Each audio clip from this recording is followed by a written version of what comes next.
L'astral est comme la mer. Merci d'être ici avec moi une fois de plus, j'espère que vous allez très bien aujourd'hui, je m'appelle Marie.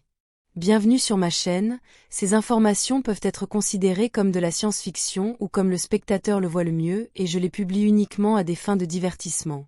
Cependant, je prends mes informations très au sérieux et pour ceux qui ont des yeux pour voir. J'écris ceci le matin du 21 janvier 2025, beaucoup de choses ont été dites sur l'astral et j'ai trouvé qu'il est difficile à décrire, donc j'ai pensé à une comparaison entre la mer et l'astral. Cependant, il ne faut pas le prendre complètement littéralement car je l'utilise comme une tentative de définir l'indescriptible, surtout pour les personnes qui ne l'ont jamais vu ou l'interprètent différemment, par exemple, avec les mondes du rêve.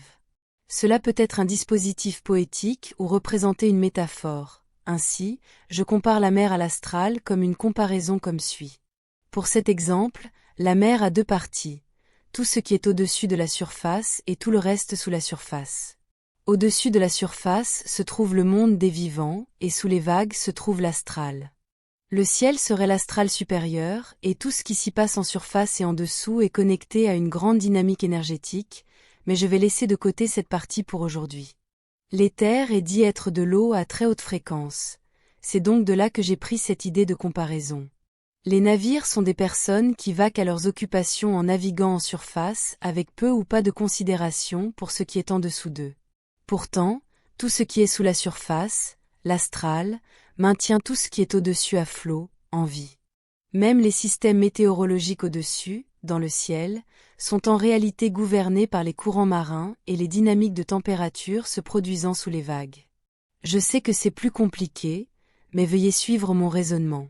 Les navires sont des personnes dans le monde des vivants, donc quand un navire meurt, c'est parce qu'il a sombré dans les royaumes astraux, n'étant plus en surface dans le monde matériel. Et pourquoi un navire coulerait-il? La plupart du temps, la raison du naufrage est due à des choses qui se sont produites sous la surface, par exemple des rochers peu profonds non cartographiés, un banc de sable ou même une torpille. De la même manière, les gens meurent principalement de choses qui ont été engendrées du côté astral. La plupart des gens, dans ce cas, les navires, mènent leur vie en se concentrant uniquement sur ce qui est évidemment devant eux, ignorant ce qui est sous la surface, et d'où la plupart, sinon la totalité de leur vie se manifeste, que ce soit par des forces apparemment externes, ou par la seule force vitale de l'âme qui a manifesté leur corps physique en premier lieu.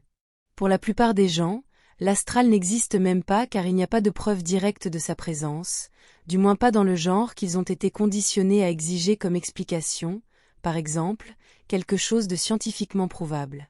Choisir d'ignorer la quantité écrasante de données de différents types, qui bien que ne signifiant pas grand-chose isolément, en tant qu'événements isolés, lorsque vous ajoutez plusieurs témoignages et que vous commencez également à voir des schémas, vous réalisez que toutes ces histoires de fantômes, d'apparitions, etc., sont bien trop nombreuses et cohérentes entre elles pour être étiquetées comme le produit de l'imagination de quelqu'un, ou de celle du collectif. De la même manière avec la mer, seules certaines personnes en surface peuvent voir en dessous, lorsque les conditions dans l'eau sont suffisamment claires, et lorsqu'elles se concentrent sur ce qui se trouve en dessous. Ce qui se trouve sous la surface est un monde extrêmement riche et mystérieux, qui obéit à des règles pour la plupart inconnues et étrangères à ceux qui vivent en surface. Par exemple, sous la surface, les créatures sont autorisées à voler sous l'eau, sans avoir à ramper sur le fond marin, bien que certaines le fassent, comme les crabes. La vie en dessous est très différente de celle au-dessus, et bien que certaines règles s'appliquent toujours, d'autres ne le sont pas, par exemple nager sous l'eau et toute la dynamique de flottabilité que tout objet avec une masse doit observer sous la surface de la mer. Il y a d'innombrables créatures peu comprises, vivant sous la surface, et la plupart d'entre elles ne ressemblent en rien à celles qui vivent en surface. Involontairement, parfois certaines de ces créatures peuvent être vues depuis la surface, comme la nageoire d'un requin, la queue d'une baleine ou l'eau sortant de son évent, un souffle de baleine. Pourtant, de nombreuses fois, les choses venant de sous la surface deviennent difficiles à expliquer, comme les légendes de monstres marins. Mais pour cet exemple, lorsqu'un poisson ou toute autre créature sort de l'eau et entre dans l'air pendant un très bref instant, c'est comme quand un fantôme ou une apparition est vue.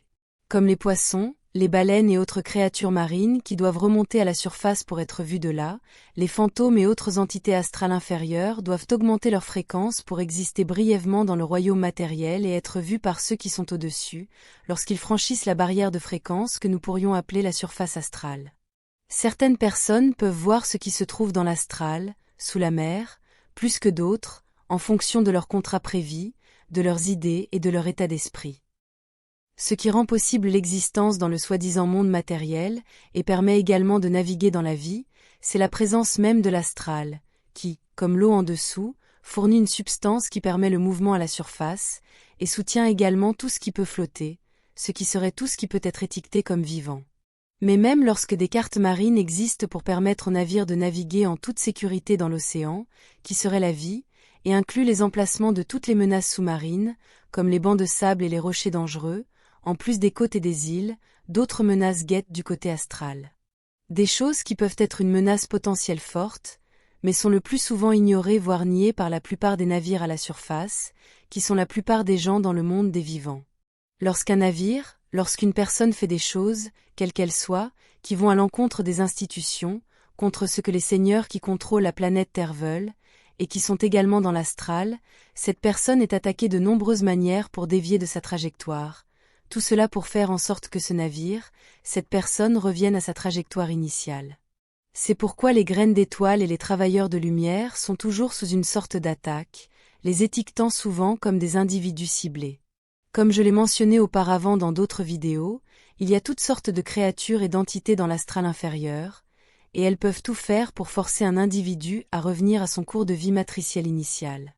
Dans notre similitude avec l'astral en tant que mer, les entités maléfiques fortes pourraient être considérées comme des sous-marins ennemis, qui attaquent traîtreusement depuis sous la mer, depuis l'astral où ils ne peuvent pas être vus par la plupart des gens classés comme vivants. Les navires à la surface ne peuvent généralement pas voir ce que font leurs attaquants sous-marins avant qu'il ne soit trop tard. Seuls quelques navires, quelques personnes, ont développé la capacité de contrer ce qui se trouve sous la surface, dans l'astral inférieur, et ceux-ci peuvent être qualifiés de médiums et de personnes sensibles, qui pourraient être classées comme des frégates anti-sous-marines dans notre comparaison. En avançant, il y a aussi des entités et des personnes puissantes et positives qui peuvent être à la surface pour être vues de tous, et qui peuvent également plonger pour défendre leurs amis depuis sous la mer, c'est-à-dire depuis l'astral inférieur. Un bon exemple de personne ayant cette capacité serait la race féline Urma, qui peut facilement passer de la conscience du monde matériel à celle de l'astral, et tout cela en un clin d'œil de leurs yeux félins. Ceux-ci seraient nos sous-marins amicaux dans notre comparaison, et peuvent opérer à la fois depuis la surface, dans le monde des vivants, et d'en bas, dans les royaumes astraux, et comme ils le peuvent, d'autres qui ne sont pas aussi positifs le peuvent aussi. Presque tout ce qui se passe dans le monde des vivants, au-dessus de la surface, est soutenu ou à son origine dans des choses qui se passent dans l'astral. Pourtant la plupart des gens le nient et sont incapables de regarder sous la surface de cette existence que nous appelons la vie, et qui est définie par des idées, des pensées et des niveaux de conscience. Plus vous êtes conscient de ce qui se passe dans l'astral et de comment cela fonctionne, plus vous aurez de contrôle sur votre vie et sur la façon dont vous la manifestez. Ce sera tout pour aujourd'hui. Comme toujours, merci d'avoir regardé ma vidéo et d'avoir liké, partagé et vous être abonné pour plus. Cela aide beaucoup à faire grandir cette chaîne, et j'espère vous voir ici la prochaine fois. Avec beaucoup d'amour et d'appréciation, votre amie, Marie.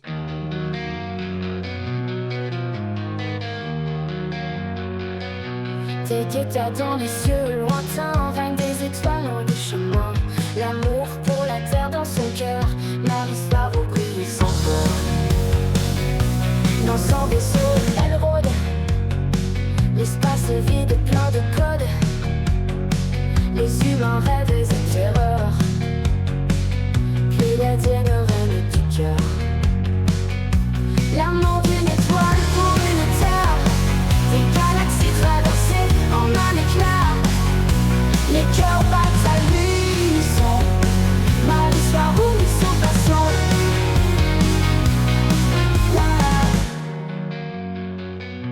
La distance brisée par un regard, vers la terre son esprit hagard. Message d'amour pour l'humanité, règne des cieux vérité. Dans la noirceur de l'infini, une lumière qui jamais fléchit.